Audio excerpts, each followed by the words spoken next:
Hey everybody, my name's Ed. Okay, we're going to do another random comic book review, and today we're going to do Ms. Marvel number 4 from 1977. This female fights back. America's newest superheroine sensation. No, Destructor, if you unleash the power within that box, the world dies screaming. The final hour! Okay, but first, we're going to have ourselves a little Guinness Extra Stout. So,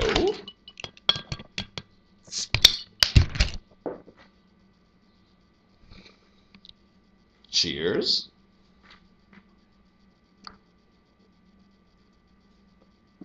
Ah, okay. Alrighty. So, let's open this up.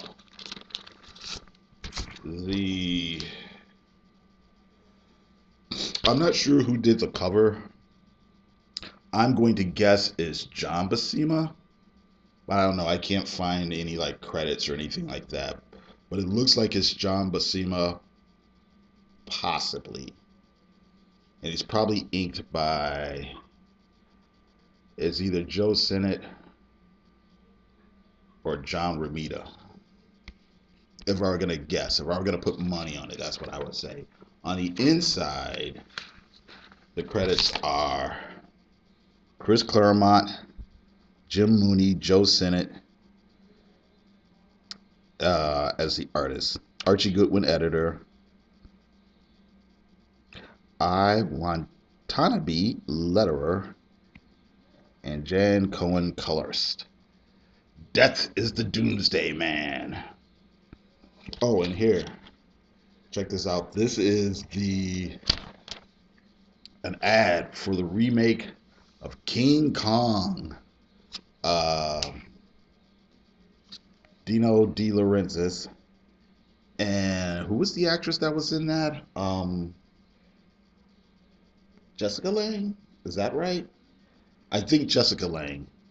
And this is one where instead of climbing up the um, Empire State Building, he climbs to the top of the World Trade.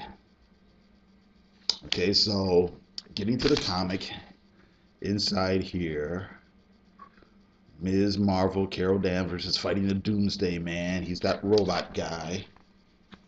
And he gives her a zack. And I think they're inside of like a volcano or something. We see them fighting there. Okay. This looks like it's a little flashback here of what happened last issue.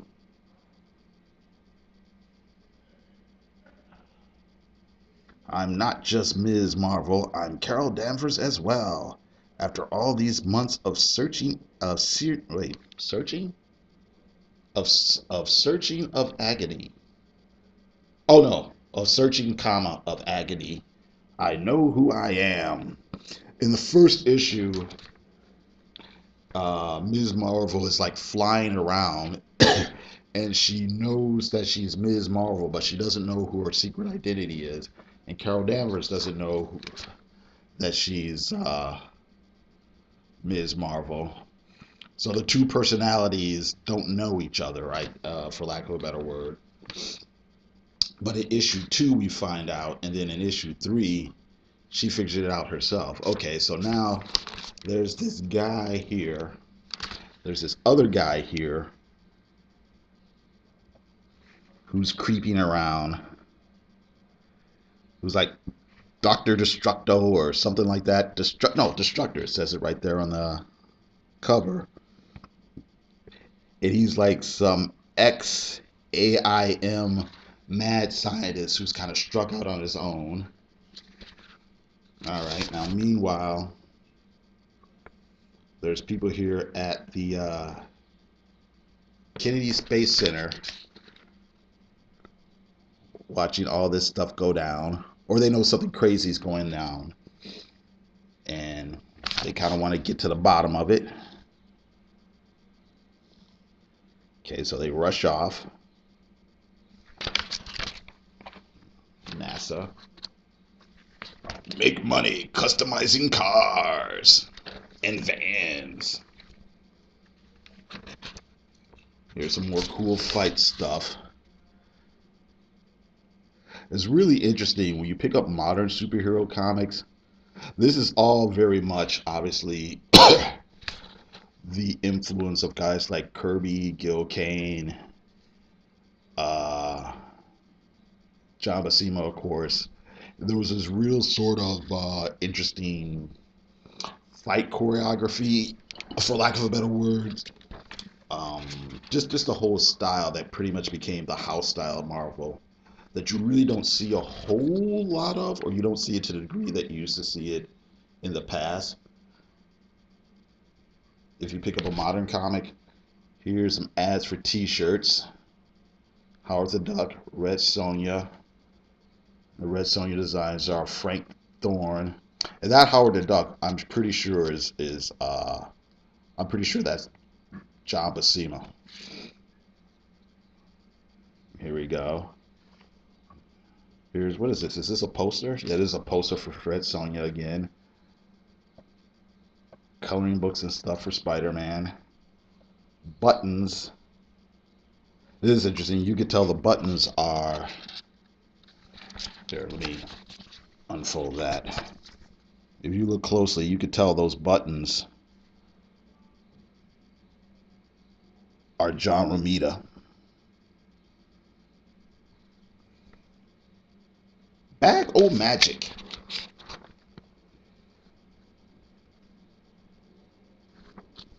Okay. So here's Carol having a flashback. We learn a little bit more about the Doomsday Man and all that. Now we're back to the present. We're having a fight. Okay. Again, more cool action scenes here.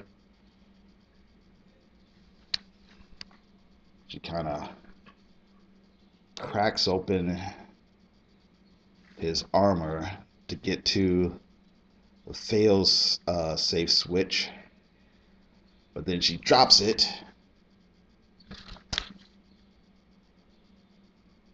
She's knocked around, but then she throws a rock and she hits the switch.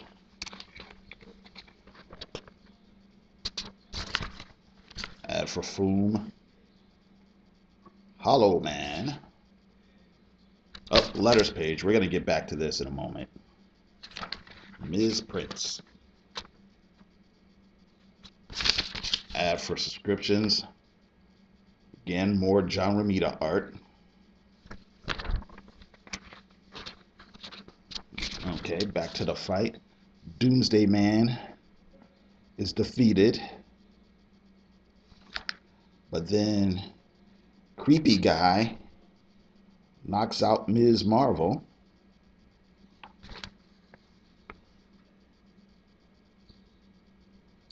And he's looking for some weapons. But then he opens this box.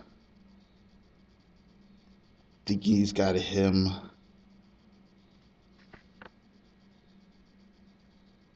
some interesting gadgets. This box contains the Kree power source. I may have found the greatest weapon of all. And she's like, the Psych Magnetron's power source storage unit. For God's sake, don't open that box. Too late. Ah!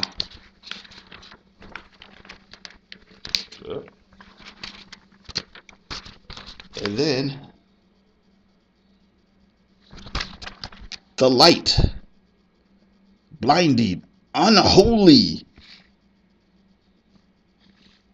and it fries his brain. And he's like, oh no, I'm blind, blind. And he starts lashing out. and he's blowing up the volcano and everything, and it's causing a big chain reaction. And Ms. Marvel's trying to get away, but stuff's blowing up all around. And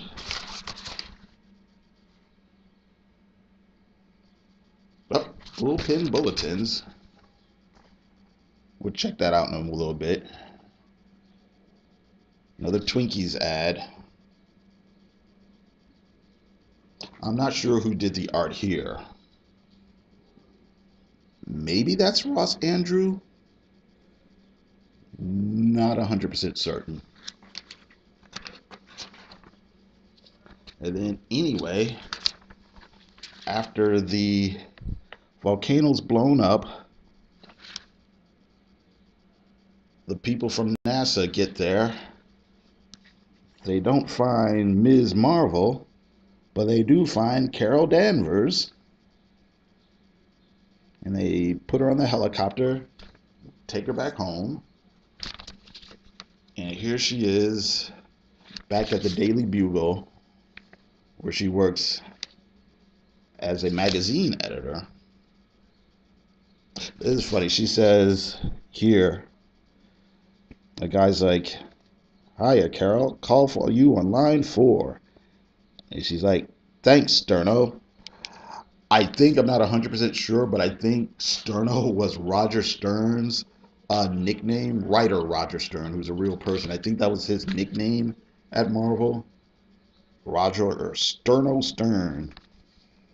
But then Carol gets a call from her psychiatrist, and her psychiatrist is like, "I know all about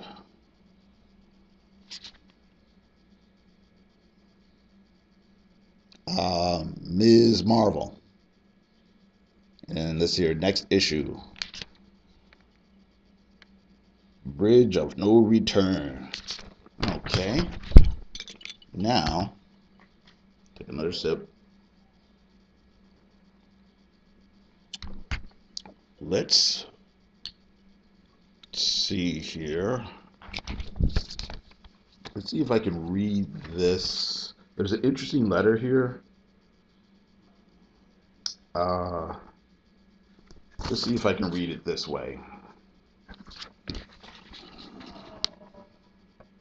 Oh, this might not work. Or it might work. Let's see here. Let's try this. To the gentlemen who make Marvel Comics, the first issue of Ms. Marvel provides an opportunity for me to comment on a problem that has been bothering me ever since I started reading comic books.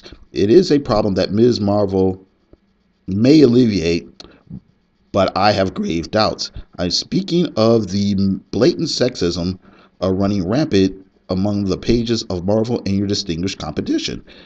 There are many women in your magazine, too many to separately to handle. Oh, you know what? I can't read it that way. I'm just gonna have to read it to you this way. To handle separately in this letter, so I'll select women who have more, and I use the word cautiously, than a supporting role, and use other characters as examples to reinforce my points.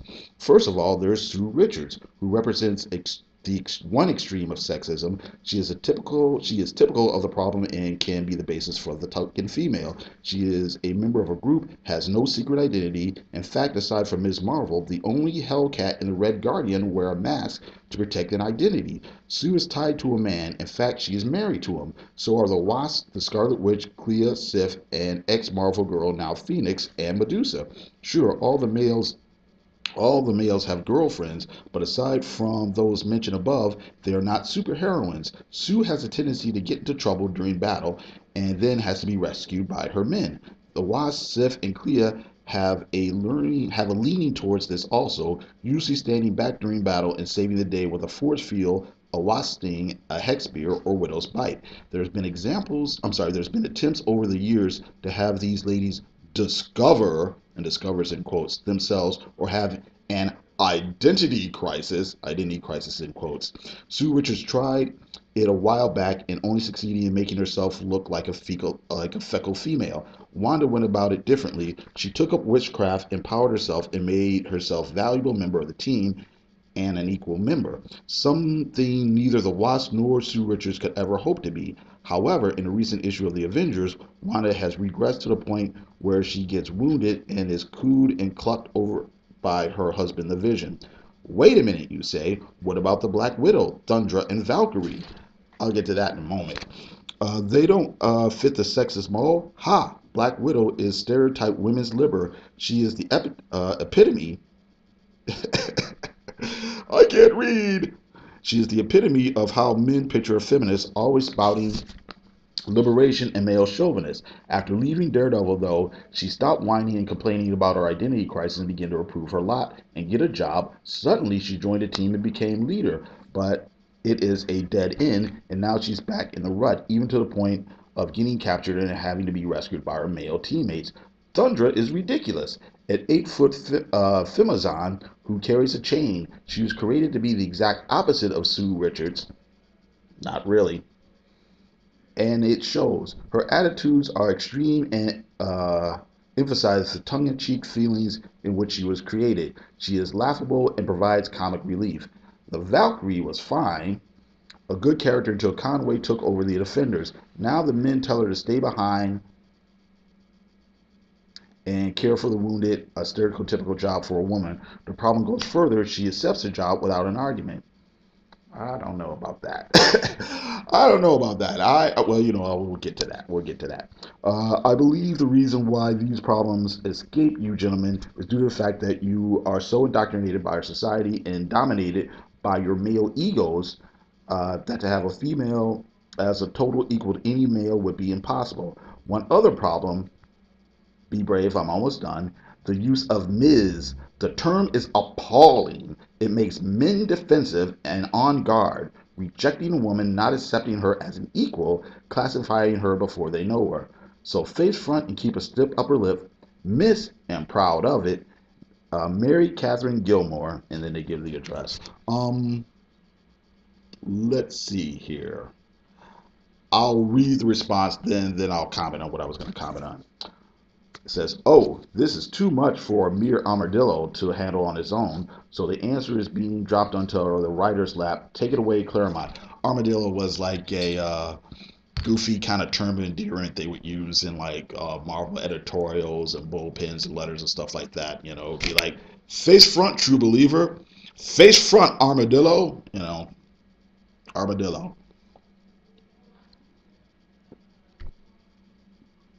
Anyway, here we go. Oh, firstly, I agree with some of what you say in principle, Miss Gilmore. Over the years, superpowered women have rarely been portrayed as being equal, much less superior to superpowered men. Wonder Woman, of course, being the classic pre-Marvel age exception. Over the past years, though, there have been others, one of them being the same Marvel girl Phoenix you cite as being one of Marvel's token females. For example, in the recently completed seminal trilogy X-Men 89 to 100, Jean fought with a skill and courage that equaled those of the men she fought alongside. And at the climax of the series, it was her sacrifice flying the space shuttle through the solar radiation storm, knowing she had no chance of surviving. That she did survive is irrelevant because she had no idea she would be when she decided to fly the shuttle. That got her companions and friends safely back to Earth. And in X-Men 105, you'll see Jean Phoenix prove her mettle in a one-on-one fight with Firelord, a battle that could give any person pause. There are other examples: Storm, Misty Knight, and Colleen Wing in Iron Fist, Moira McTaggart. We could toss statistics, proving or disproving our points back and forth at each other till we're blue in the face. I also think it's interesting that he mentions female characters from the comics he was actually writing that time. Storm from the X-Men, Misty Knight and Colleen Wing from Iron Fist, of course. Moira McTaggart from the X-Men. We could toss statistics, proving or disproving our points back and forth with each other until we're blue in the face. Point, though, is that women in comics were stereotyped in the past. They were, but that stereotype is being broken down. At what point, which is what Ms. Marvel was all about taking a woman, giving her superpowers, and then treating that super person with the same intelligence and respect I would, excuse me, Spider-Man or the FF. And if you stick around for a few more issues, I think you'll see that happening. Ms. Marvel taking on some of the toughest villains in the Marvel stable, getting herself in the scraps that any super person would have a hard time getting out of, and then getting out of them on her own by using her powers, her wits, any combination thereof. It won't be easy, mind you, but then nothing worth doing well ever is. I only hope you'll stay with us to see it.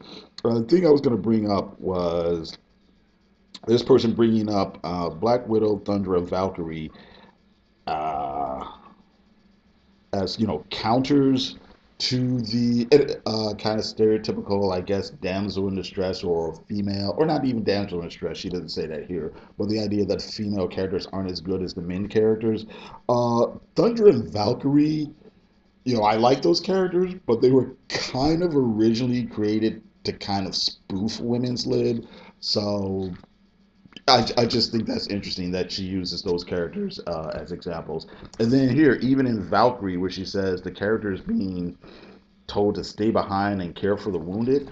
I don't know, man. I've read a number of the Defenders comics that came out during this year, and that's back when Steve Gerber was still writing the comic. I don't really recall a whole lot of her just hanging back. Maybe there was a line thrown out in a comic or something, but I don't really remember a lot of Valkyrie being caretaker or caregiver in during that run that was coming out then. Um, okay, what else do we got going on there? I just thought that was interesting. I just thought we'd share that. Um, Bullpen Bulletins. It looks like it's an ad. And Stan's Soapbox is an ad for the graphic novel, although he doesn't call it that. He did with Jack Kirby that was published by Simon and Schuster for the Silver Surfer. It was an original story, and he also talks about origins, son of origins, and bring on the bad guys. What else do we got going on here?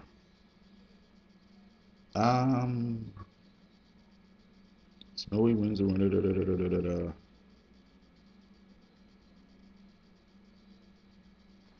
Here we go. Marvel ad for Marvel preview featuring Man God. This is one of their black and white magazines. This is only $1.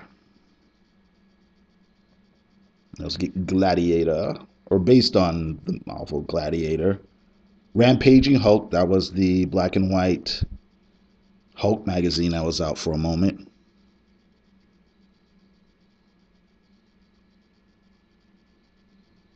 All right, some staff editions. Oh, this is hyping the comic they did on a character called the Human Fly. This was like a real life stuntman.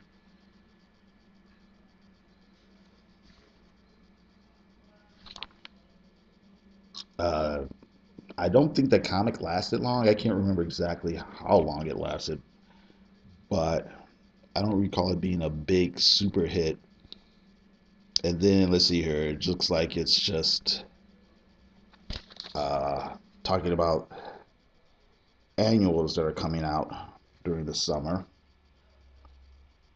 And what else? I guess that's pretty much it. I think we went through everything for the comic. Revolutionary War Soldiers. And of course, more classified ads. All right, and that's really it. Okay, all right, so that's it. Thank you very much for watching. You guys all have a great day.